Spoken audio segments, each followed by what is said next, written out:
3, 2, 1. The Denton Black Film Festival brings over 70 filmmakers and creatives from across the country to share powerful stories of the Black community through a variety of art forms. It was an honor to be invited. I'm looking forward to participating in this event and also being able to view some of the other activities that's happening around it. It's going to be a great opportunity for them to share their stories, to network, and also really find other like-minded people. So we're really excited about that.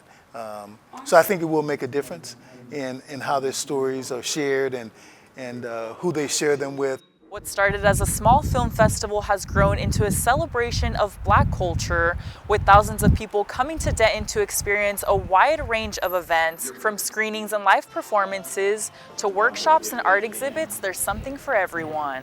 It's really important for us to have our audience interacting with the filmmakers and the creatives. So there's a lot of sharing. We have a lot of opportunities where they can get together.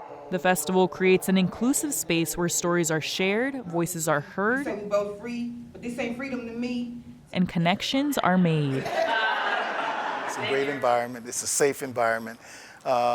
We've been told by several people that it is kind of a safe haven to talk about things you wouldn't normally talk about. So a lot of diversity in the festival. We share Black culture and we build community. And we think those things are really important. In Denton, I'm Kimberly Barroteran.